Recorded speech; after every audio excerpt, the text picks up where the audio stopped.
Ladies and gentlemen, boys and girls, live from the K. White Hall, it's Late on Vashon. Hello, and welcome to It's Late on Vashon, or as we like to call it around here, I Love. I'm your host, Dara Kennan. I want to welcome all you night owls to the virtual living room. And what's late on Vashon? 9 p.m. on Monday or 9 p.m., 9:10-ish Vashon time tonight. Thanks for your patience. Thanks for hanging with us. Tonight is our third show. We come to you the first Monday of every month, and we're kind of becoming a thing now. 3 shows in, we're kind of becoming Vashon's very own late-night talk show-ish thing. But we couldn't do it without your generous support. I want to thank everyone who has contributed to make this program possible. If you'd like to make a donation, you can do so. There are donation links at the bottom of your live feed. We do this. There's no audience. No one is here. Why don't we tape it and rebroadcast it? It would certainly be a lot easier. I don't know, because we embrace the thrill of it, warts and all. Like tonight, we started a little bit late. Last month, I didn't know we were back from a clip. We were live on air. I had no idea. We love it. We love the thrill of it. And maybe one day in the future, when we're through this mess, we'll have a live studio audience here in the K. White Hall. Wow. That would be really cool, y'all. Tonight's show is about language. It's about words, why they matter. And I don't know if you just noticed, but I used the word y'all. It's something I'm trying out. Ordinarily, I would have said guys or ladies and gentlemen, but that's not inclusive, and it's offensive to some people. So I'm trying y'all. I am trying to put the word y'all into my common parlance. I'm also trying to put the word parlance into my common parlance. I'm also working on my jokes. Vashon is no stranger to language lovers. It is an island of people who can't help but express themselves. You only have to look at the prolific use of language on our sandwich boards in town. A recent favorite of mine was an abstract painting next to which were the words, "Don't eat animals." Although I was just driving through town tonight, I didn't see that one. What I did see was a sandwich board that said, "Eat the rich." So, don't eat animals, eat the rich. And then, of course, there's the one by the post office. The mail is not for sale. Here on the island, we also use sandwich boards to write haikus, like the one by the North End Ferry. I wrote it down. A small bit of light. The space station orbits 7 billion dreams. It's nice. There's also one by Mom's Deli, penned by the Athletic Club. Sale, 50% off initiation fee. Just needs a few more syllables. Maybe fee. Get in right now. Maybe not. Maybe I'll leave the wordsmithing to the professionals. Thankfully, we have a few on tonight's show. Storyteller, poet, social activist, Myrna Hecht is here. Malaya Dickerson is here, spoken word poet. We have our field correspondent, Glenn Easley. I don't know if there's going to be any poetry in that segment. You never know, maybe. We also have some poetry happening in the kitchen tonight. May from May's Restaurant is with us. So stay tuned. We have a great show. My first guest has been an island resident for over 30 years. I cannot wait to talk to her and share our interview. So without further ado, please welcome Myrna Hecht, y'all. Hi, Myrna. Hey, Dara. How are you? I'm good. Hello, Thank you. greeting. Glad to be here. In times Hello. of COVID. Thanks for being here. My pleasure. Safe to take our masks off Delighted. now. This is Brutus, by the way. Oh. He'll be joining us tonight on the Yes. couch. Sometimes he gets excited and scratches himself, but just don't pay any attention. Usually it's a good sign. So, Myrna, Yes. we just met, to Yeah. my delight. and I'm learning a lot about what you do and the work you do. But the question I want to ask you first is, what are the possibilities of language? Great question. What are the possibilities of language? Well, I think I'll talk about the limits and the possibilities. Yeah. Language is our best hope, I think, for garnering meaning. I think it's been said by Holocaust survivors and people in so many different kinds of trauma that if we can find meaning, we can survive anything. And language is our meaning maker. At this tumultuous time, I would say that the limits of language, in a way I feel like language in the dominant narrative right now it has a wall around it, almost like barbed wire. There's a way that language is imprisoned because it limits itself to being right. This is the way it is. In poetry, in storytelling, we widen our embrace and we're connected. So for instance, in stories, no child questions when a storyteller tells a story that the lion speaks, or the crocodile moans, or the beaver dances, right? Mm-hmm. So that connects us to the animal world. So one of the possibilities, as I see it as a poet and storyteller, is the way that language widens our embrace of what we're connected to, both who we're connected to and what we're connected to. The other thing I would say about the possibility of language is in these very tumultuous times, the possibility, the excitement is taking voice. Yeah. So right now, when I'm watching Black Lives Matter protests and people on the streets, I'm saying yes, speak your power, take your voice. So that's one of the, to me, a big possibility of language. I want to say one more thing. Yeah, this is I'm language, so I could go on and on. Yeah, I'm a poet and a storyteller. I think that within poetry and storytelling, which comes from oral tradition, and somebody once said, I didn't say it, but somebody said, ink is the embalming fluid of poetry. In other words, this speak your voice, be out loud. But I also see poetry and language as that which allows us to tolerate our ambiguity.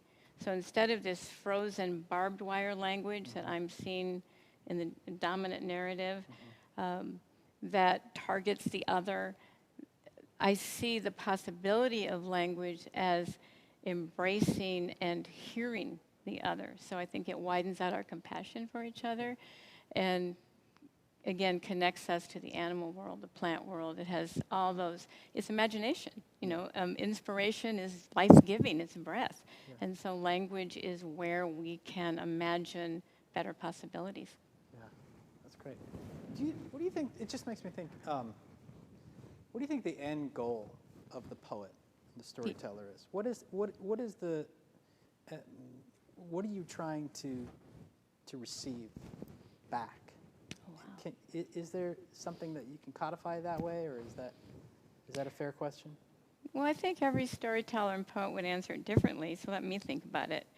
I think for me, well, I know that for me as a storyteller, if I have any goal at all, it's definitely that between space. And I would say the same for poets. So we can build community if we have between us dignity, respect, possibility, right?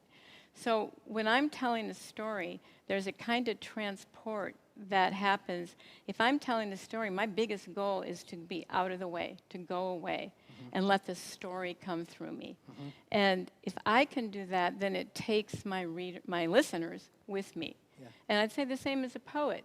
I think that the poet, you serve the poem, you serve the story, and by doing so, I think you're creating community. There's that between space, that third thing that gives us presence with each other. Yeah. You talk about, I've been an actor for over 20 years, and Brutus is really interested in this. Way to go, Brutus. You talk about that space in between. when you're performing with another actor as a storyteller, to create that space in between. Right. So it's interesting you use that phrase. Have you settled down, Brutus? Here we go. I You think just gotta Brutus circle likes down. stories. I think he wants Yeah. a story. What made you? You got his attention. See, look. What made you fall in love with poetry? Well, I'm very lucky. I literally fell in love with poetry at the feet of my grandfather. My grandfather was a mandolin player, a banjo player, a raconteur extraordinaire, and he grew up in a time when you memorized poetry and recited poetry. There were no computers. People spoke to each other, that conversation, and learned poetry. Recitation and that beautiful cadence was part of how people learned. My grandfather lived to be 96, I believe, so I had him for a long time, and he was a great teacher to me. So that's how I fell in love with poetry. What was the first poem you memorized? The first poem I memorized, or my grandfather? Either. My grandfather knew all of Longfellow, and I actually have some letters from him in his beautiful printing where he printed out for me about 4 Longfellow poems. Wow. And the first poem I memorized was a Dylan Thomas poem. Don't ask me to say it right now. Fern Hill. Fern Hill, one yeah. of my favorite poems. Yeah. And I memorized it When at I one was point. young and easy. Exactly. And Beneath the carefree apple and trees, time held me. You got it. Yeah. I love that poem I too. do too. What is your connection to Vashon? For folks who don't know you. I mean, I've Well- only been here 5 years. I think lots of people know you, but I for people who don't know you. I have a lot of connections to Vashon. For one thing, I'm an obsessive gardener. And I think that one of the common, in the best use of the word common, conversations on Vashon is the earth, is what comes from the earth, is gardening. I love all of our organic farmers. I have a connection to Vashon through artists, definitely. Again, a shout out to Vashon artists. The project that I do off island, the village that supports that project has a lot of islanders in it. I work with a number of amazing graphic artists, Vashon graphic artists, who make this project come alive, even though it's an off-island project. Educationally, I'm connected to Vashon, and it was a great honor to be the poet laureate. And Yeah. I you were the know poet laureate for 2017 to 2019, and it was. I think I heard you introduce me as an activist, which I am. great. Thank God I didn't get that wrong. And so I brought a number of activist social justice poets to the island, which I loved. So I think that furthered my connection to Vashon. You brought the state poet laureate. I brought as 2 well. state poet laureates here, Claudia Castro Luna and Todd Marshall. I brought Tess Gallagher, a lot of different poets. Was participant in poetry festivals that go back to Lonnie Kaneko and Cal Kinnear when we started them. So we had Sam Hamill here, the late Sam Hamill. Wow. Had some wonderful poets. And Bookshop has welcomed us, VCA has. It's been really great. And you've lived on the island Forever. forever. I'll just leave it there. What makes you stay? What brought you here, or what makes you stay? Either one of those questions you can answer. Well, the truth is, what brought me here was that I had long ago a boyfriend who had land on Lopez Island, and I fell in love with island living.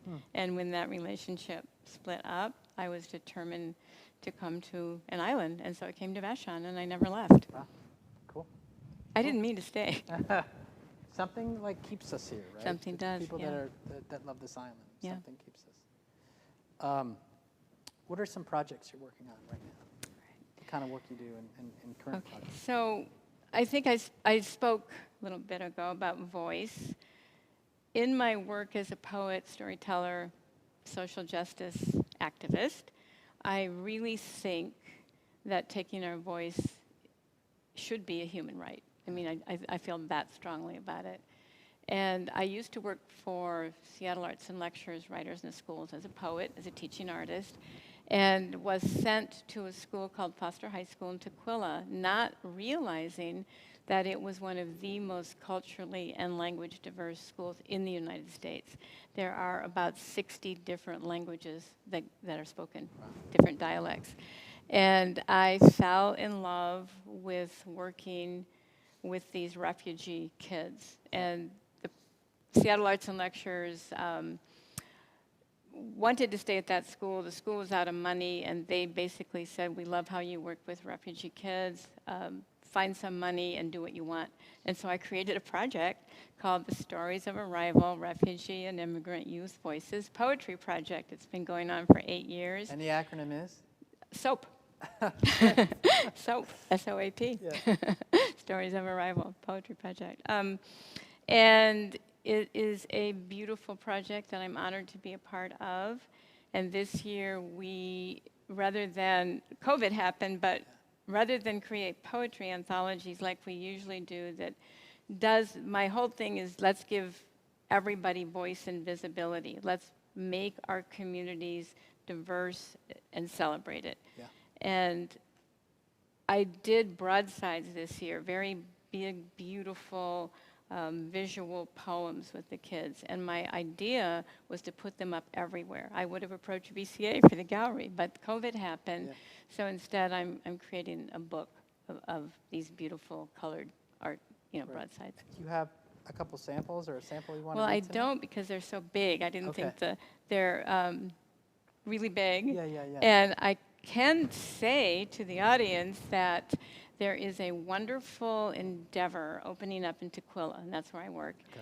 And it's called the Food Innovation Network, and it is a beautiful state-of-the-art food hall called the Spice Bridge with 4 different kitchen areas for different refugee women who will go through it each week, cooking amazing food. And our project is going to be the semi-permanent art exhibit for the opening of that food hall. So just a plug for that. What's the name of it again?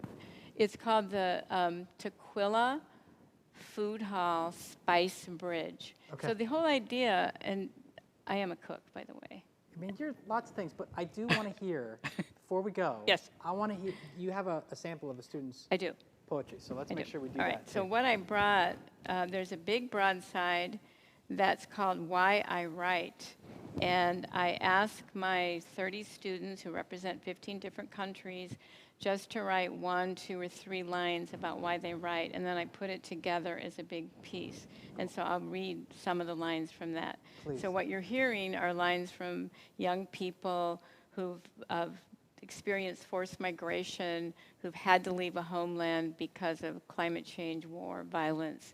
And this is, I'll read a number of these. I'm not going to read the whole thing. Great. It's Why I Write. And every time I read a new line, it's a new young person. I write because I want to be part of history. I write so that people can learn to think differently about pain and war. I write because paper speaks more than I do. I write to breathe out my heart's feeling. I write for the sadness of many Eritrean peoples lost in the war. I write to forget the past, to move on. I write to sunlight slowly fading away. I write because it's a hug in the darkest moments of life. I write for the ones who can't, who are not here anymore. I write to the flower that hasn't bloomed. I write down the pain of the world. I write so people will know how hard it is growing up without a father. I write down the silent voice from my heart. I write because of some things I can't say. I write to see words from my imagination. I write to rain that hasn't washed the heat away. I write to stop the anger. I write to feel less pain. I write because I believe words can bring change. I write to end discrimination. I write because I believe words can create light in people's hearts. I write for a heart of wisdom. Fantastic. Thank you. How many students worked with you on that? 30 students, so everybody has at least 1 line here. Some students have more. Thanks so much for sharing that. Yeah, you're very welcome. I want to see a copy of that. Good. After this. Did you notice there was a butterfly flying through as you were speaking? No. That's the magic you bring. Because you Are were you making that focused. up? Was No, it really? There was a butterfly. There's a butterfly flying around you as you spoke to us. So that's the joy and the gift that you bring, Myrna. Thank you so much for being here. Yeah. Will you stick around for our trivia question? Yes. I'd be delighted. Get up and move time. It's the trivia, get on your groove time. It's the trivia, wake up your brain time. It's the trivia, get on the train time. You gotta wait for that little bit at the end. That's our trivia jingle. So before we get to tonight's trivia question, which Myrna is going to read for us, thank you very much. Last month, we stumped you all with our question of who was the unofficial mayor of Dockton. The answer was Theo Barry, owner of the Dockton store from 1919 to 1948. So tonight, we thought we would make it a little easier with a multiple choice option. You can type in your answer in our chat window, and yes, there is a prize. No, it is not the calendar that is almost expired. We have a pretty cool prize tonight, actually. So stay tuned, and the first person to write in the correct answer that I see will win the prize. And tonight's trivia question is? The restaurant coffee shop, once located at the top of the hill in the North End, was named A. Thomas Edison's, B. Norman Edison's, C. William Shakespeare's, D. Paul Revere's, E. None of the above. Beautiful. So, got your options. What was the name of the coffee shop on the North End? While you type your answers, we will take you inside May's kitchen with May herself as she makes her famous pad thai before our very eyes. Hi, สวัสดีค่ะ My name is May and my last name is Chaloi and I am owning a Thai restaurant, Vashon, really authentic Thai that I learned it from my grandma.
I also put my pad thai sauce on the bottle that people can actually come and purchase this here and then cook it at home. And by following my cooking video that I was just doing it, and I also made one for weekend for people who people who daily feed, and both of them are good and free. So please, if you would like to cook it at home, come and purchase it from us. Thank you very much for supporting me for all time. I just hope that one day we can get back to serve you at my place, smiling to you, give you a handshake, and hug. Thank you very much. I am really glad that she is selling that sauce. I mean, we all need that. That was incredible. Thank you so much, May. Here's the thing. No one has given me the answer. So I'm going to wait until the end of the show. Type in your answer to that question, the name of the coffee shop on the top of the hill. Was it Paul Revere? Was it William Shakespeare's? Look at all those options. Type something in. The first person that gives me the right answer gets this prize. I'm going to tell you what it is, okay? It is 2 seats to our October live stream, It's Late on Vashon. So we would actually have a studio audience of 2, you and a guest of your choice, for the person who gives us the right answer. It's not too late. It's not too late to enter. So we look forward to that. In the meantime, I'm going to check in with our field correspondent, Glenn Easley, who should be standing by at the 4-way. Calling him right now.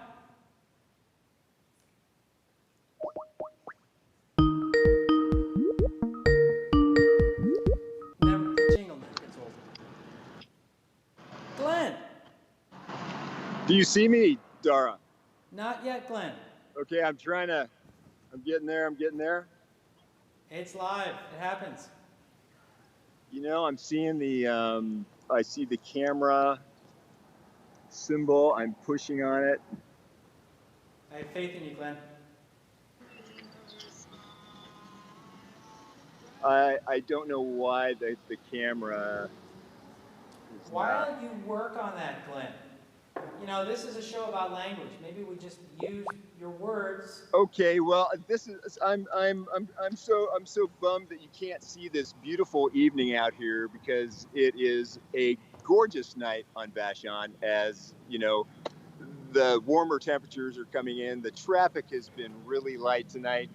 There were a couple of bicyclists that went by. The loud truck guy went by, and then of course you It can sounds like hear. something's happening right now, Glenn. Sounds like someone's firing something That's up. the loud Nova person That's the going loud by. something. Hey, Glenn, we really appreciate you. And so, is there anything else you want to tell us about? Well, you know, I Right out would, there. if I could, I'd love to close with a little, some words from the philosopher, singer-songwriter James Taylor. Is that okay? Yeah, of course. Yeah. Okay, here goes. Damn this traffic jam. How I hate to be late. It hurts my motor to go so slow. Damn this traffic jam. By the time I get home, my supper will be cold. Damn this traffic jam. You know, I used to think that I was cool running around on fossil fuels, until I saw what I was doing was driving down the road to ruin. The end. It's fantastic. James Taylor, you say, wrote that. James Taylor. That's great, Glenn. Thanks for doing your part to contribute to our language show. Glenn, I'm so sorry I didn't see you tonight, but Me too, Dara. but thanks for being out there. You guys, Glenn really is out there. You've got to take my word for I it. am here. I am on He's the corner. not phoning in from his living room. He's out there on the 4-way, I am out here on the 4-way. like you are every month for us, the first Monday of every month. Glenn, thank you so much.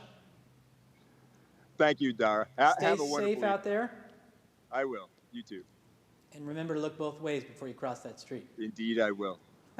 Thanks, Glenn. Good night. Good night.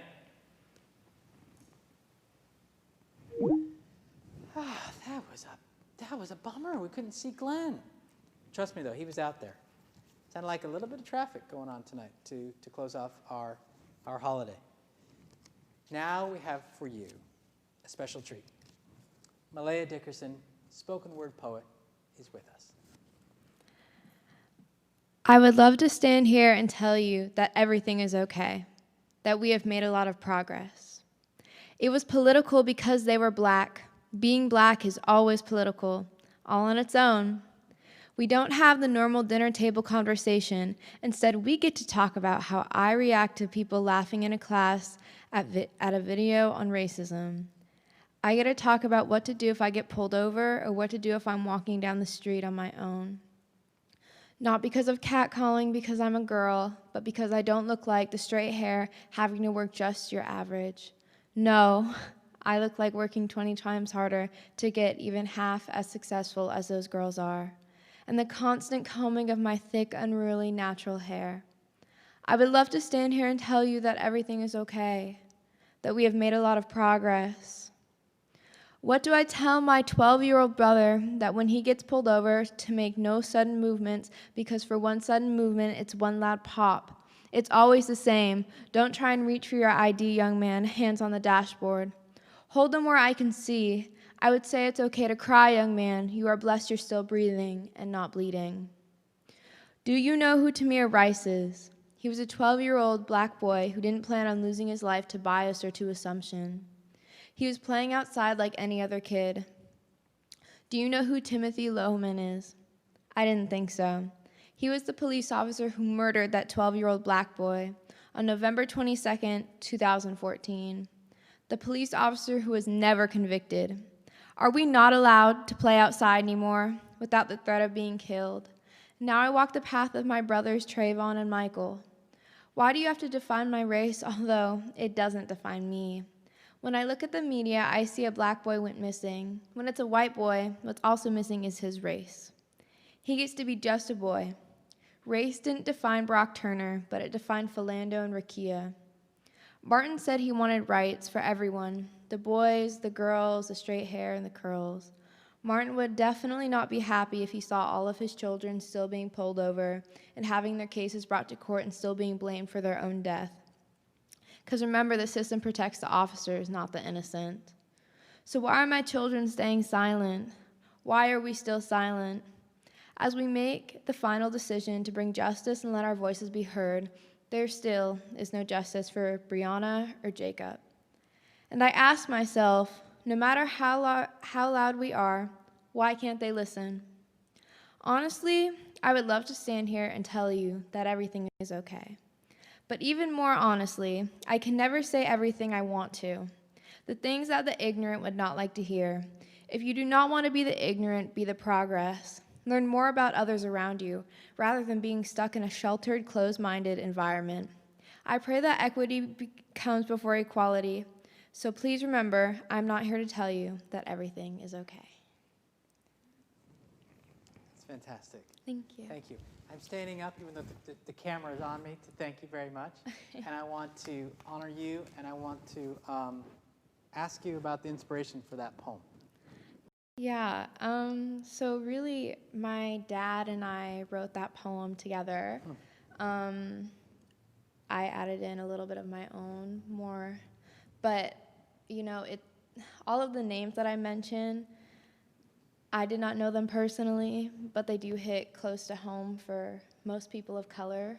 And I really want my voice to be heard, especially on this island, since it's primarily a white island, and you know, there's not that much diversity, and I just want a voice for the diverse small part of the island. And I think it's really important that even though we live in a very small place, even just in Washington, that there's still some recognition what is going on around our country right now. So, yeah.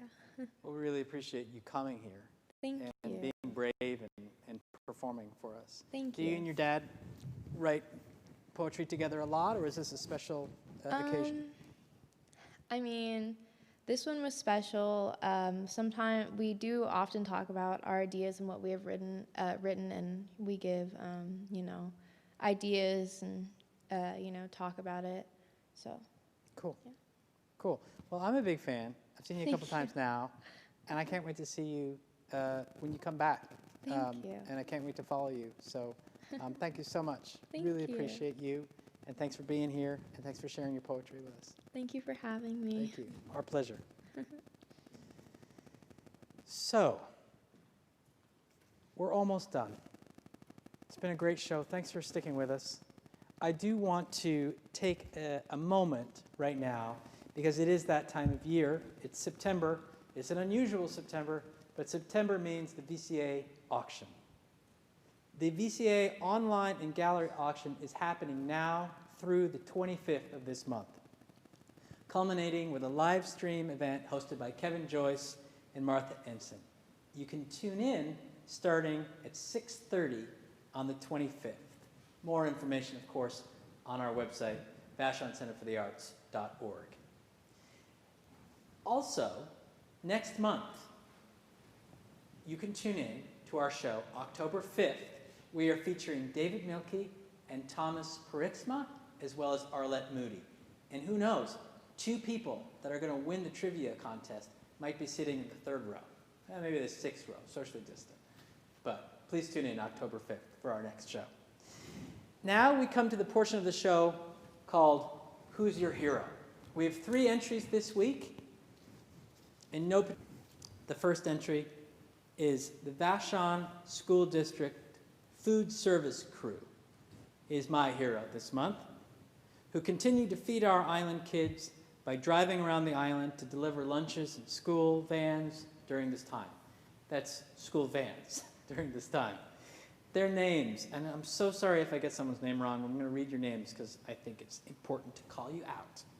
Lisa Syra, Megan Morton, Risa Stahl, Jennifer Brenner, Kim Gateman, Theresa Allenbach, Holly Johnson, Erica Colagrossi, Heather McMillan, Lindsay Aiken, and Rachel Strass. Next is Rick Wallace. Rick Wallace is my hero this month for his role in keeping our community and us safe. And finally, my hero this month is Marita Erickson. Marita has been a vocal music teacher for over 30 years. She started both the Vashon Youth Chorus and the musical theater program here at VCA. At the time, it was BAA, Vashon Allied Arts. So thank you, Marita. Thanks to all our heroes. And remember, if you have a hero you'd like to nominate for a show, you can do so by emailing us at info@VashonCenterForTheArts.org. We do have a lucky winner out there somewhere, and we will make sure to follow up, check the feed, and let our winner know that they have won a prize for next month's show. I would especially like to thank the VCA crew here, my co-mate Brutus, the artists and guests that we had on the show tonight. And I would like to thank our live stream sponsors, Marianne Tagney and David Jones, Windermere Real Estate, and Nancy and Chris O'Brien with Flintworks. And thanks to all of you for donating, for supporting, for tuning in. Until next month, we say good night from Vashon, where we go to bed early, speak our own truths, and garden organically. Thanks. See you next month.